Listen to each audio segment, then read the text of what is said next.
Réveil, deuxième jour, super soleil, ça va Anto? Au top, dormi comme un bébé. Ouais, toi ça va, t'as l'habitude. Ouais.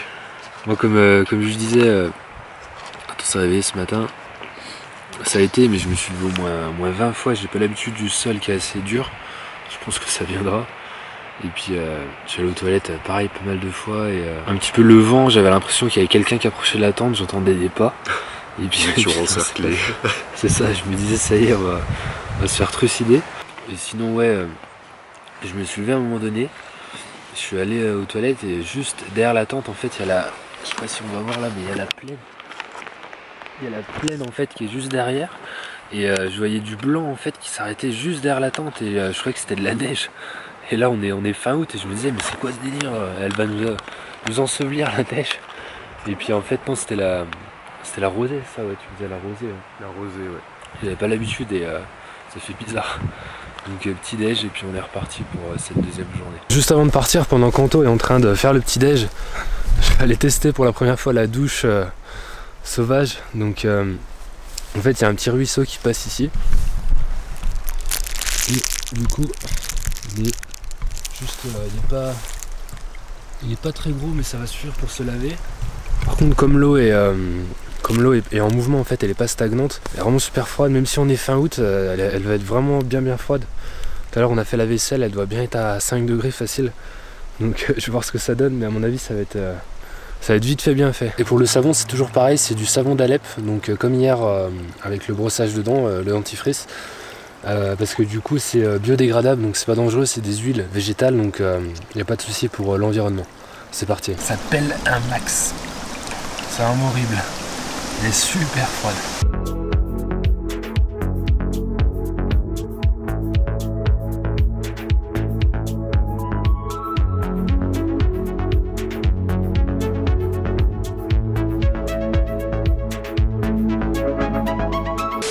C'est limite hein. On a bien pris cher. Le respect de l'homme, ouais, pour les arbres. Envers la nature. T'as vu l'épicéa derrière à 45 degrés quoi, sérieux. Ah, c'est abusé. Qui pèse sur lui quoi. Ils mettent ça à l'arrache les mecs. Ouais, ils ont aucun. Ils s'en foutent quoi, c'est vite fait, bien fait. Enfin, vite fait, mal fait plutôt. Ouais, là en l'occurrence. Incroyable. Tu vois, même celui-là il commence à pencher, t'as vu le deuxième là? Bah ouais, t'as vu, t'as de bois qui est en appui dessus. La masse qui nous a supporté. Durant ces 3 jours, on a vu beaucoup d'arbres coupés ou d'autres marqués d'une simple croix orange qui signifie qu'ils vont être coupés. Contrairement aux animaux qui se déplacent et donc qu'on doit enfermer pour abattre, les arbres sont immobiles. Ils attendent leur sort là où ils sont nés, sans rien pouvoir faire. Personnellement, je m'y connais pas assez pour juger si c'est abusif ou non. Mais ce qui est sûr, c'est qu'on peut quand même se poser des questions sur la qualité du travail, sur les répercussions envers les arbres qui ne sont pas visés. Sur les écorces qui trinquent. Ouais, c'est fou le nombre d'arbres mutilés comme ça et qui sont susceptibles de se choper des infections. Ouais, ça les affaiblit à fond. Ah oui, il y en a même, ça peut même les tuer, comme ça c'est des plaies ouvertes géantes qu'ils n'arriveront pas à cicatriser d'eux-mêmes Ouais. avec leur résine. Là c'est des résineux pour le coup, et ça finit à terme par les faire mourir quoi.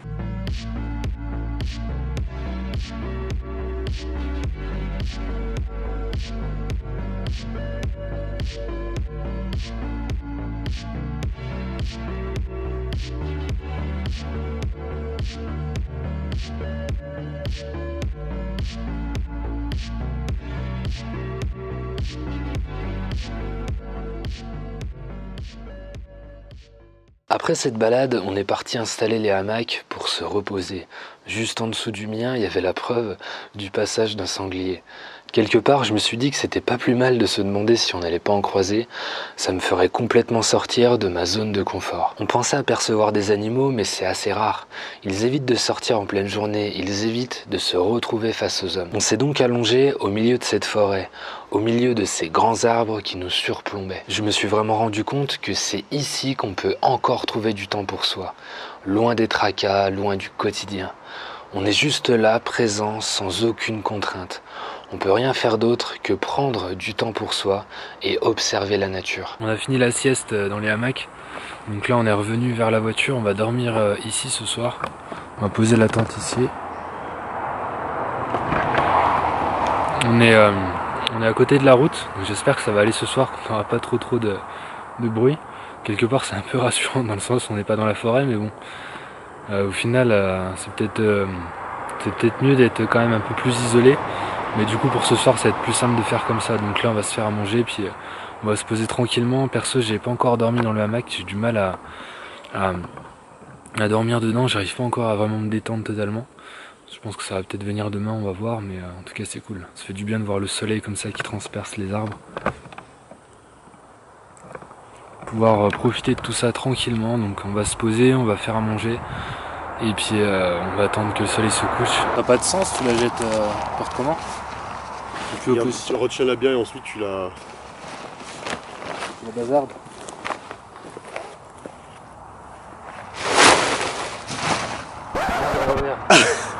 à l'envers. On est bien comme ça. Là on est bien, on va dormir la tête en bas. Alors pour ce soir à manger, on va finir ce qu'on avait à midi. C'était lentilles, corail et pâte au blé complet avec légumes. Et pour ce soir, on va se faire des brochettes de tofu avec des dattes un petit peu caramélisées comme ça. On les a garnies à l'intérieur. Et ça, on va les faire cuire sur le combo d'Anthony, le super ustensile. Du coup, c'est quoi ça, Anto? Tu me disais? C'est un réchaud à bois. Et pas un réchaud à bois qui coûte 15, 20, 50 euros. Un réchaud à bois qui coûte 3 balles à Ikea. C'est tout simplement l'égouttoir à couvert de chez Ikea. Ouais, le classique là. Voilà, ouais, l'égouttoir classique à 2 ou 3 euros, je sais plus. Anso, elle l'a aussi, elle l'avait aussi celui-là. L'égouttoir reconverti en réchaud à bois pour l'occasion. Et comme quoi, on peut tout détourner. Exactement, et pas besoin de mettre des dizaines et des dizaines d'euros dans de l'outillage. Ouais, complètement, ouais. Nickel, avec la petite barrière derrière pour empêcher le feu de... Des petits remparts anti-feu, ouais, anti-retour de flamme. Et puis ouais, pour la route, pour éviter qu'on se fasse un peu trop capter. Et ouais, parce que ce soir, nous sommes assez proches de la route, mais bon. Ouais, on va le faire. Ouais, c'est que ce soir. Un peu moins de passage après, dimanche soir, ça va, ça devrait... Ouais, demain on s'évanouit à nouveau dans la nature.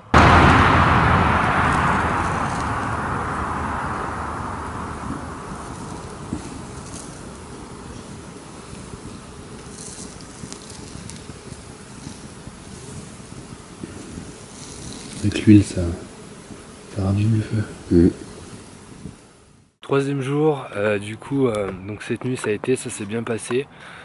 On a dormi donc proche de la route. On va dire que c'était plus, enfin pour moi c'était plus apaisant dans le sens où, pas plus apaisant, mais simplement ça me rappelait un peu plus la civilisation, donc c'était plus simple pour m'endormir, on va dire.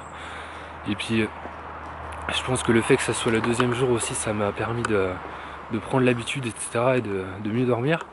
Anthony a entendu quelques animaux, perso j'ai rien entendu. Mais voilà, ça s'est bien passé, je suis un peu fatigué parce que c'est le matin. Et du coup aujourd'hui ça va être journée un petit peu débriefing, on va repasser chez Anthony, mais juste pour bien prendre le temps de regarder la météo, de réserver mon retour. Et du coup j'allais dire de faire quelques courses. Donc là on déjeune tranquillement et puis on profite visuellement de cette forêt qui est vraiment magnifique. J'ai oublié d'en parler hier, mais en fait cette forêt, bon là il y a quelques arbres cassés encore bien sûr, on est un peu partout, mais en fait ce qui est génial dans cette forêt, c'est qu'il y a beaucoup de diversité. Il y a plein de petits arbustes, plein d'arbres différents, en fait il y a vraiment une atmosphère qui est juste magnifique. Bon là il n'y a pas encore le soleil qui vient transpercer, il vient de se lever, mais c'est vraiment magnifique en pleine journée. Ça fait un peu, je sais pas comment dire, Jurassic Park. C'est un peu plus loin, en fait il y a de la mousse. Tiens, on va y aller, il y en a juste ici. Il y a de la mousse par terre en fait au milieu des arbres. Ça fait vraiment, c'est vraiment superbe quoi. Je vais essayer d'aller un petit peu plus loin vite fait juste pour vous montrer ce que ça donne. Voilà, l'ambiance comme ça avec la mousse au milieu. On entend encore les voitures derrière, mais si on s'excentre, ça devient plus calme. Mais toujours la mousse comme ça au milieu, je trouve ça vraiment magnifique. Et ouais, superbe forêt, assez espacée, on peut naviguer facilement. Et c'est pour ça qu'il y a pas mal d'animaux aussi qui vivent ici. C'est vrai que le Pilat, c'est vraiment un bel environnement et super vaste.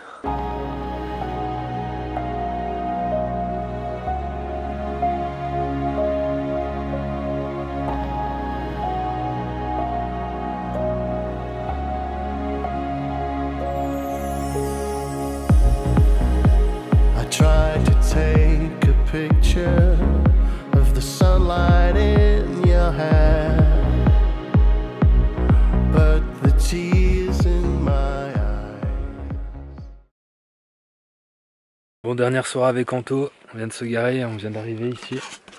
Il y a quelques personnes sur place, mais il m'a dit qu'ils allaient bouger ce soir, donc on va pouvoir tranquillement commencer à se préparer pour ce soir. On va laisser la voiture ici, puis après on va aller s'enfoncer un petit peu plus dans les bois et on va chercher la tranquillité et la quiétude de la forêt. C'est déjà bien sombre.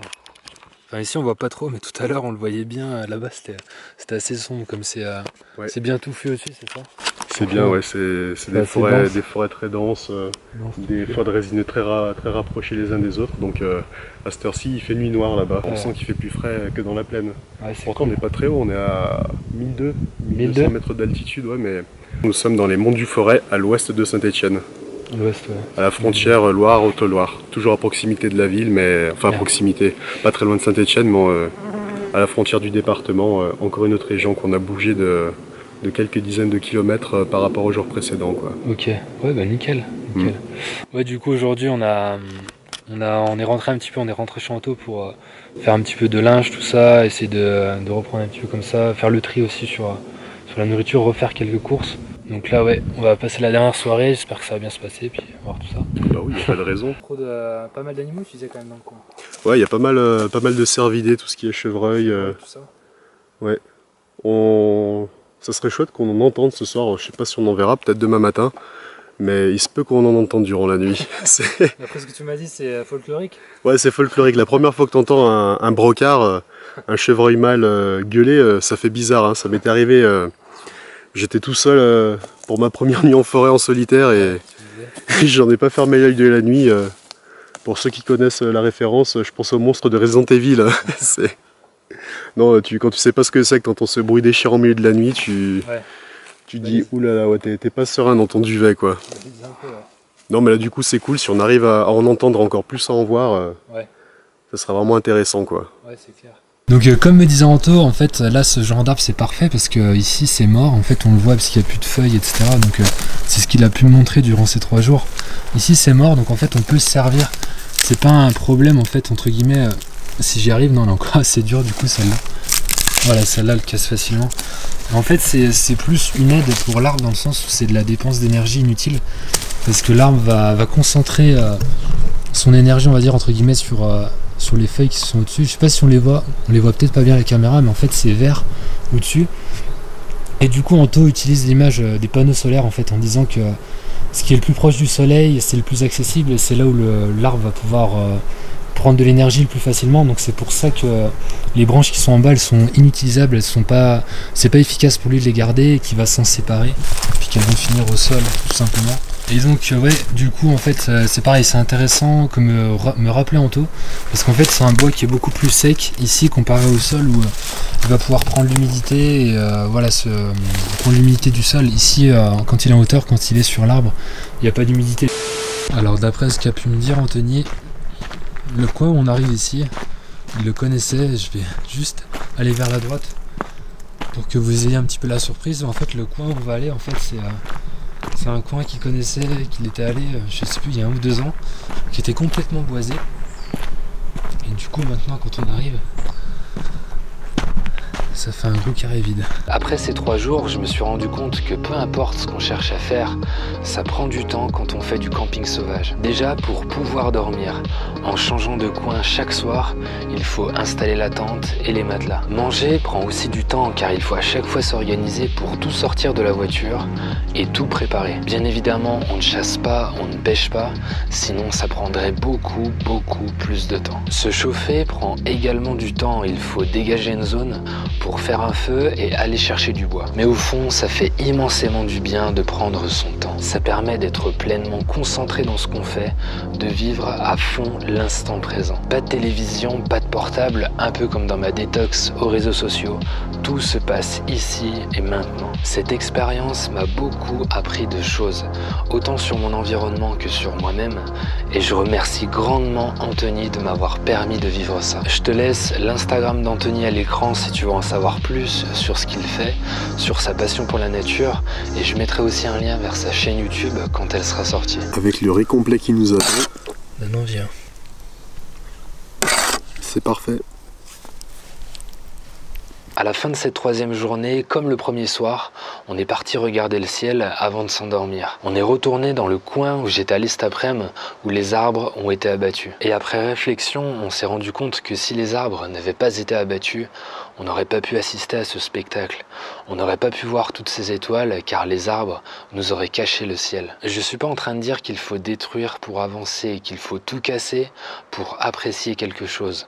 Je me dis simplement que l'homme reste dépendant de son environnement et qu'on peut pas totalement vivre sans utiliser un minimum de ressources. Il faut simplement trouver le juste milieu, l'équilibre, pour ne pas surexploiter son environnement. En fin de compte, c'est comme pour nous, pour notre régulation du stress et pour atteindre nos objectifs sportifs, on a besoin d'un certain équilibre pour arriver à progresser. Et passer du temps dans la nature nous permet de l'atteindre. Dans l'univers, tout est question d'équilibre.